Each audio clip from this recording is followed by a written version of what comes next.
everybody, today we're making Angel LCM bars. You can see my finished products here. I've chopped them into some little slice pieces, but you can make them into like regular muesli bars and you'll get 8 muesli bars out of each slice. Drizzle some chocolate over the top because life is better with chocolate, hey? And we've just used dark chocolate. So let's get cooking. And what I'm going to do is I'm going to read over the ingredients. Now, in French cooking, there is a term called mise en place. And what that means is to put things in order. You'll see that I've got all of my ingredients on this side of my workbench and I've got my equipment on the other side. Now, you will find a way that works for you. It doesn't have to be the same as mine, but you'll find that it's much easier if you've got all of your ingredients and all of your equipment together, and that way you won't have to be wondering where the salt is because you'll know it's with the rest of the ingredients. Now, what we do is we'll read through the ingredients. We're not worried about volumes at this stage. All we're doing here is checking off that we've got the ingredient on the workbench, and that means you won't be running around like a loose cannon or a crazy person going to get an ingredient and missing out on a step. So I'm going to read through the ingredients and you'll see that I'll just point to mine to double check that I've got the ingredient. All right, it's very relaxed, and because there's only a few of us in the class, that just means that you can ask a question at any stage. You can use the chat facility if you want to, or you can just unmute because there's not loads of us. So it's a nice interactive class. Wonderful. The first thing that you're going to need is some rice bubbles. So I've got my rice bubbles there. Then you'll need some desiccated coconut. I've got that there. You'll need some pumpkin seeds. Now, if you don't like a particular ingredient, so like not everybody likes pumpkin seeds, you can swap it out for other things. So I like pumpkin seeds, but I don't like sunflower seeds. So we've swapped it out with something else. And when you make it again, you can try all sorts of different ingredients. So that's my pumpkin seeds here. As I said, I don't have sunflower seeds, but I have got some cashews, and you could use all sorts. You could use sunflower, sesame seeds, or you could use almonds or hazelnuts, whatever. Then you've got some chopped chips here. Great. I've got some honey here. Some tahini here. If you don't like tahini, not everyone likes tahini. It's quite an interesting flavour. Next time you make it, you could swap it out for some almond paste or some peanut butter, and that will do the same thing. You could even swap it out for some Nutella. If you're trying to be healthy, probably not Nutella, but it will do the same thing. Great. Some tahini and some vanilla extract as well, or vanilla essence, vanilla extract, vanilla paste, whatever type you've got. Hey, Mateo, how you doing? Great. We're just reading through the ingredients, so you haven't missed anything. Wonderful. And you'll need some salt as well. So I've got a little bit of salt. Fantastic. Now, equipment. You'll need some measuring cups and measuring spoons. And I just use my little Kmart ones because I think they're the best ones I've ever found. You'll need a baking pan. So I've just literally got, a square sort of sliced tin like that. You can use any kind. You can use round, you can use square, you can use rectangle. You'll need some baking paper. I've got my baking paper there. You'll need a small saucepan. Got my small saucepan there. You'll need a bowl. Now, I'll be honest, all of my washing up stuff is in my dishwasher. So I've got a mega bowl, but you won't need it to be, you don't need it to be that mega. But everything else is dirty in my house because every person in my family is cooking at the moment. So a large bowl, you'll need a wooden spoon or like a silicone spoon spatula, and you'll need a knife. Fantastic. I've got a pair of scissors. The reason I've got scissors is just to snip open my rice bubble pack. Fantastic. All right then. So I'm popping my recipe up so that it's upright in front of me, just checking, make sure no one else is waiting in the waiting room. All right. So the first thing that we do when we cook is we do all the prep work before we get to the food bit. So the recipe says, step 1, preheat your oven to 180 degrees. If you've got a fan-forced oven, do it to 175. So if you've got a regular oven, 180. If you've got some super duper oven, do it to 175. The next thing that we're going to do is line our baking tray. Now, there is all sorts of fancy ways that you can line your baking tray. I am going to give my tray just a quick little spray of oil, just a little one. And the only reason I'm doing it is to make my baking paper stick. So just a little bit of spray. Fantastic. Excellent. And then the next thing that I'm going to do is I've got my baking paper on top of my pan, and I'm going to push in, and I'm going to push into the corners, pushing into the corners. And when I do that and bring it out again, you'll be able to see the 4 corners as little indentations on your baking paper. I'm just getting my scissors. If you want to just tear it, you can tear it, but I'm snipping from the side of the paper to each corner. It's not anything,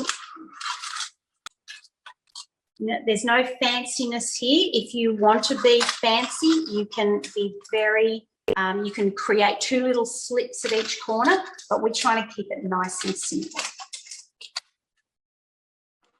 So I've just I call this my angel. It looks like a little angel or a sea anemone or whatever it's called. So I've snipped from the side on all 4 corners into the little indentation in my baking paper. And then once I've done that, I just push it into my pan, and I fold the paper flat so that I should get a nice straight line on each side of the pan.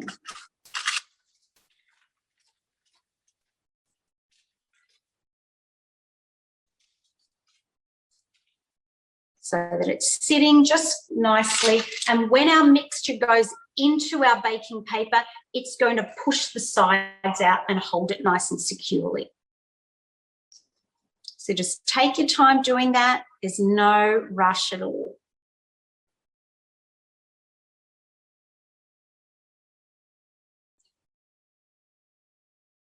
Some of the guys that have been with me regularly have seen that the other way that you can do it, that I learned on MasterChef last year, was to crumple up the paper and then uncrumple it and sort of push it up against the sides. But I find that sometimes it doesn't give a very straight line. So on this one, we're making a nice straight line. Once you've done that with your baking paper in your tin, just put it to the side. So fantastic. You guys are ready? Brilliant. So the first thing that we're going to do is we're going to measure 1 1/3 cups of rice bubbles. So we're going to do 1 cup of rice bubbles first. 1 cup of rice bubbles. If you've got a larger jug with multiple measurements on the side, like my jug here that's got multiple measures on the side, you can just go ahead and measure 1 1/3. If you've got individual cups like that, you're going to find the 1/3 measure, 1/3, and the 1 cup. Now, we definitely want a flat or a level measure on our measuring cup. So when I measure, you'll see in my overhead camera that I never measure over the bowl. So I'm never trying to maneuver all of this and accidentally spill some. I let the table hold my cup, and then I'm going to just pour. I'm pouring my rice bubbles in, and I'm going to give it a little tap on the bottom, And then when I do that, that settles down. And when I hold it up, you can see that it's a nice level measure, and you put it straight in. So you might see on recipes, it will say spooned and leveled. And spooned just means that you've spooned, it usually is with regards to flour, and that you've measured it in, you haven't sort of dug into the flour container. So just, and then, so 1 cup and then a 1/3 cup. And then if I accidentally spill any of my rice bubbles on my board or my bench, it so doesn't matter because I've measured the right amount. And you can always put those little extra guys either back into the container, or just, in my case, I'm putting them in there because there was only 5 little rice bubbles. So 1 and 1/3. All right, then the next thing that we're going to measure is 1/3 of a cup of desiccated coconut. So we're getting the 1/3 cup measure again. So I'm always doing it at the side. Oops-a-daisy. And I'm going to measure 1/3 of a cup of desiccated coconut. Again, I'm tapping it on the bottom so it's nice and sits level. And we want a level measure of desiccated coconut. Got a little lump there. And then popping that straight into our bowl. And then once you've done 1/3 of a cup of coconut, we're going to measure out 1/3 of a cup of pumpkin seeds, if you're using the pumpkin seeds.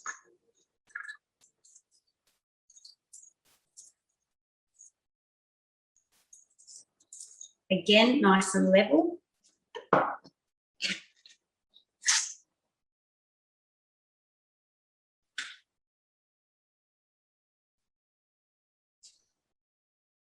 Then once you've done your pumpkin seeds, you're going to measure out 1/3 of a cup of sunflower seeds, or if you're using something else instead, use whatever you've replaced it with. So I'm just using cashews.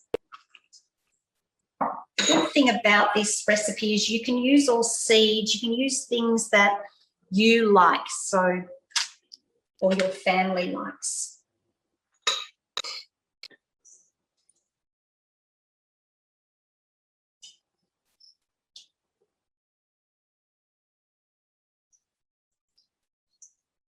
So 1/3 of a cup of sunflower seeds or your replacement. Perfect. All right, so we're up to our sunflower seeds. Then 1/3 of a cup of chopped chips. 1/3 of a cup of chopped chips. If you're using them, you could replace them with carob nibs if you like them. I'm not a big fan. And then pop that straight on top. Ooh, looking good. 1/3 of a cup of chocolate chips. I've got kind of big melty things, not the big size ones, but everything in this recipe, all the ingredients are interchangeable to make it work for you. You can, if you wanted to add some dried apricots or some dried apple, you could replace the currants with some dried fruit, you know, fruit that you like. You could put some dried mango in, all sorts of options. Some cranberries I thought would be nice as well. All right, so it's 1/3 of a cup of dark chocolate chips or whatever kind of chocolate chips you want. The darker the chocolate, the less sugar that it has. And then you're going to put 1/3 of a cup of raisins or something else that you're going to swap. So I've just got the very end of a daggy bag of raisins that I don't even know how long I've had it for, so I thought it was a good opportunity.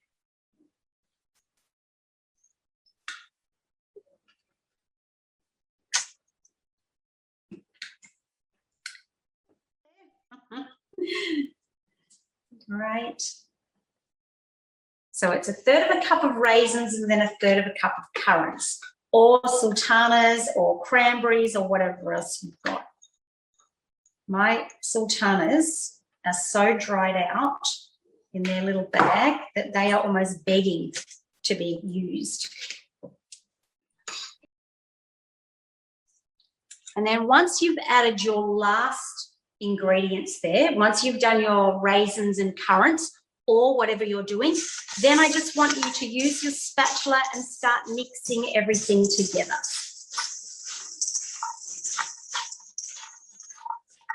I'm just going to mix it all up. And you might have, if you're like me, you've got some little coconut lumps in there. Let's just break those up. Just take 30 seconds to do that.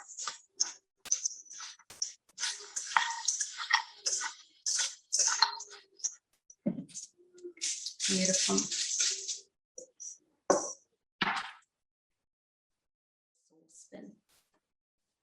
So once you've popped your big bowl aside, grab your saucepan. Fantastic.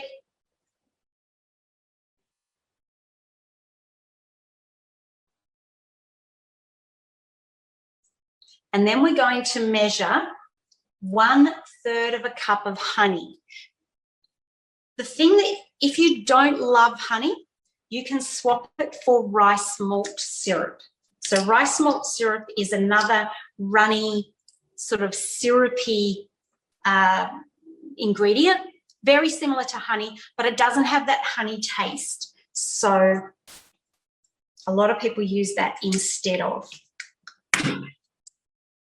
And you're going to measure out, so you're going to pour your honey. So measure out 1/3 of a cup. So take your time to do that, because honey just takes forever to get out unless you, yeah, that's it. Oh my gosh, my top came off. Oh, my lid came off, not my top came off. Goodness.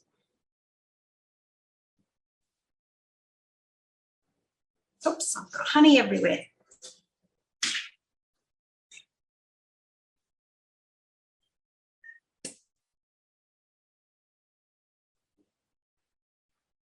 All right.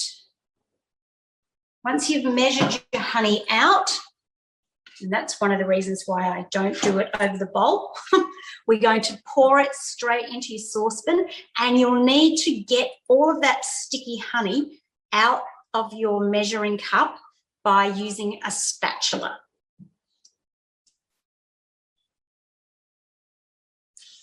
Or a spoon or something. Spatula is always easier because it's a little bit bendable. And we're going to pour that straight into our saucepan.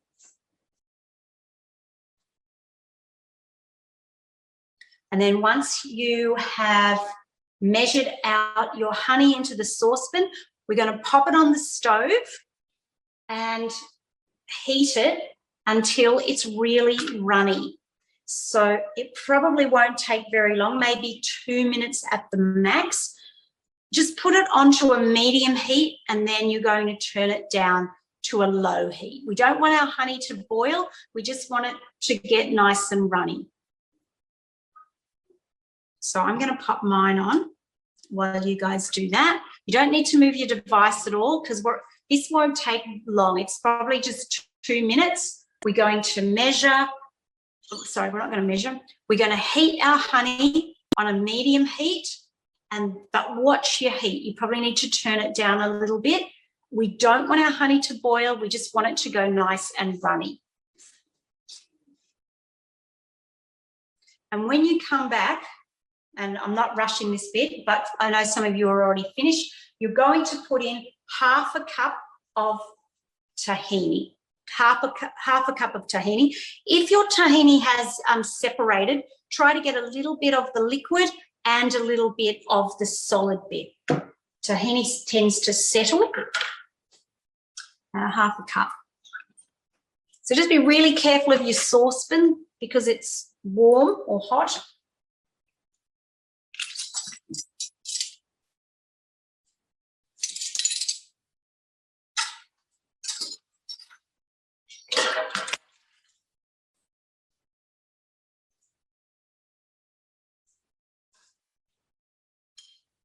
And you might need to dig it out, depending how old your tahini is. Not old, but is in like how long it's been settled there.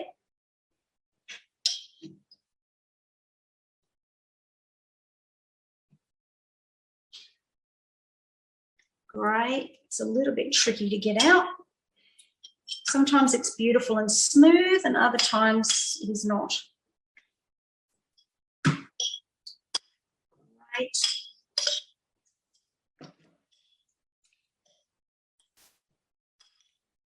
And then once you've measured half a cup of tahini, you can put that into your honey.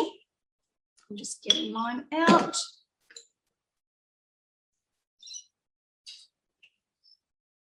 And start mixing it together. My goodness.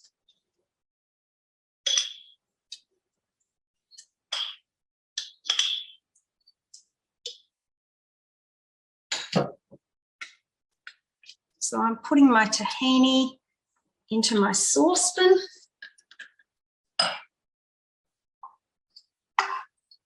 And I'm just carefully mixing that around. So it might take a little while to get incorporated. Mine is quite solid, but the hot honey will help it melt. Melt? No, it's not melting, but it's just to incorporate the both.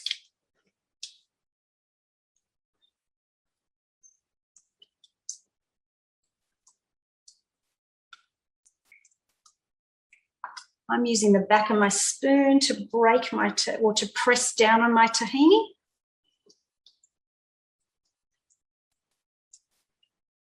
Again, you could have used almond paste or peanut butter instead of the tahini. It's a really good binder or a mixer, like it binds things together, causes them to mix together well. Great. How's Marius going there, Mum? Fantastic. I think I've got the lumpiest tahini ever.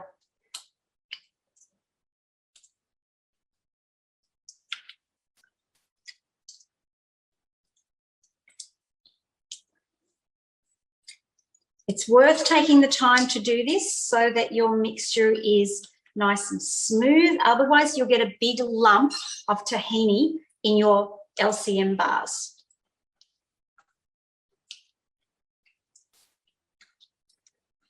Mine now looks like peanut butter. Anyone else's? Nice, smooth peanut butter. Mine. Great. All right. Fantastic. Fantastic. Great. All right. Once you've got that together, I want you to add 1 teaspoon of vanilla extract. 1 teaspoon. Great. Make sure you have a smell of it because we love the smell of, oh, yum. Sophie, you've got paste. So nice. 1 teaspoon of vanilla extract, and salt. I would use, we'll use 1/4 teaspoon of salt. 1/4 teaspoon of salt. Definitely don't measure your salt over the top. And the salt is to bring out the flavour of everything. And then once you've done that, yeah, mix it around. Yes. How many cracks do you do if you have a salt grinder? 4. Do 4. Yep. How many grams of salt do you need? I'm using 1/4 teaspoon. So have you got 1/4 teaspoon, or have you got a grinder like Sophie? We have a normal teaspoon. We have a normal teaspoon. Oh, okay, fantastic. It doesn't really matter if you put too much in. So we're trying to go with 1/4 teaspoon, but Mum will help you. You don't want 1/2 teaspoon. You just want, if you're just using a regular kitchen teaspoon. Does that make sense? Not half, under half. Great. And then we'll mix all of that together. All right, fantastic. All right, so we're step 4, add to the mixing bowl. Oh, we're about to do that. Add to the mixing bowl with the tahini, vanilla, and salt. And then step 5, add the remaining ingredients and mix to combine. All right, so I'm now getting my bowl back. And this is going to be a little bit of hard work, but we're going to pour our mixture into our wet mixture into the dry mixture. Use your spatula to get it all out. You want to use as much of that liquid as possible. So scrape your spatula all the way around the edge of your saucepan to get as much of the wet mixture out as possible, and then it's literally Operation Mix. So this will take a little while to get everything mixed together.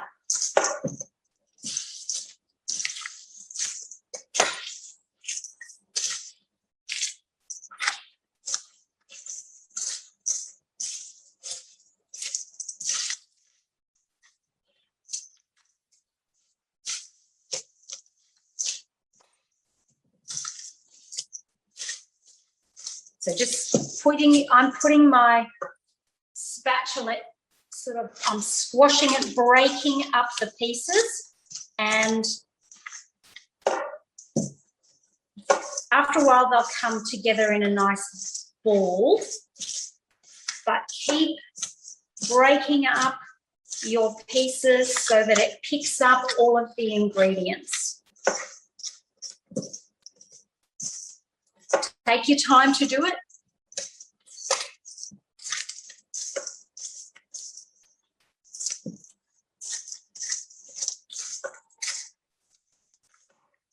Oh, bit of a workout.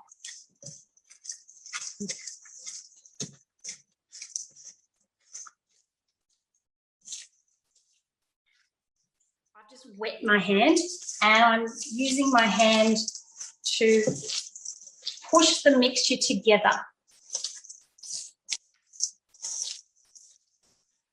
We want it to be coming together in a nice lump. So I'm having to break up some of the sticky lumps to pick up the rest of the dry ingredients.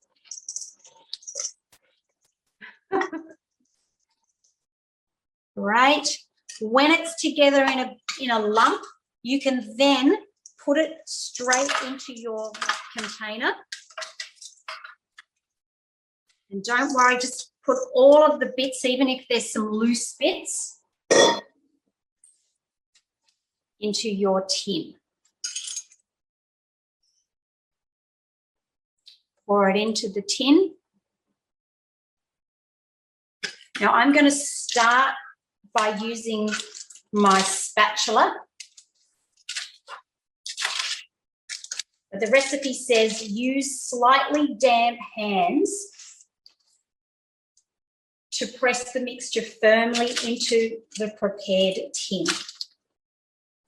All right. So I've got my hands wet, and then I'm pressing my mixture all the way around the sides. And if there's any little hundreds and thousands chopped bits, I'm sort of scattering them evenly on top. So I'm really pressing into the sides. Beautiful. And nice, firm, even. We don't want it to be like the Sahara Desert. We want it to be nice, flat, plain. And you can move your little chopped chips. I don't know about you, but my chopped chips are sort of floating on the top a little bit. They're a bit loose.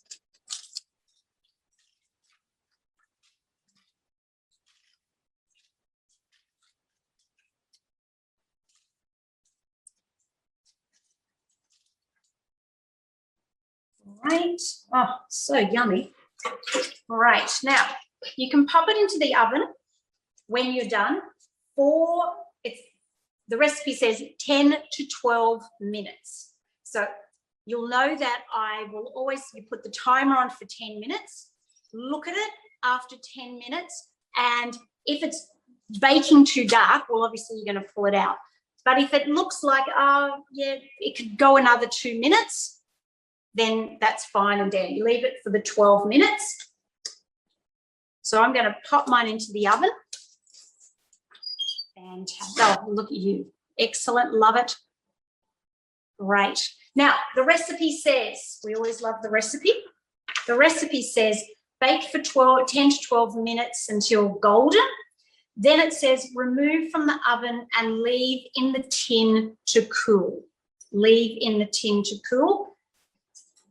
Once it's cool, place it in the fridge for an hour prior to cutting. So when you cut it, and you'll need a responsible adult to cut it, and you want a nice big knife with a straight edge, of which I can't find one of mine right this minute, to be able to cut it up.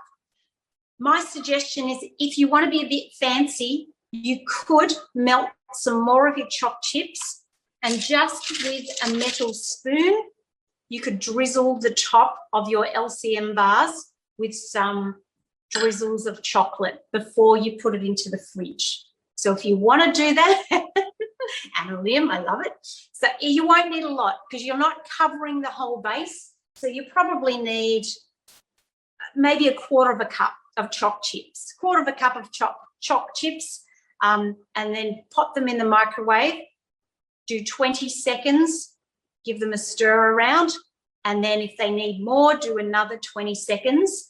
And then you can just drizzle. Then you can just drizzle the top of your LCM bars after they've cooled down and before you've put them into the fridge. And then the recipe says leave them in the fridge for an hour, and then you can cut them into whatever shape you want, whether you want them into the traditional LCM bars or if you want to do them in little squares, you can do that as well. Fantastic, and that's it. Great. All right, guys, I'll see you next time.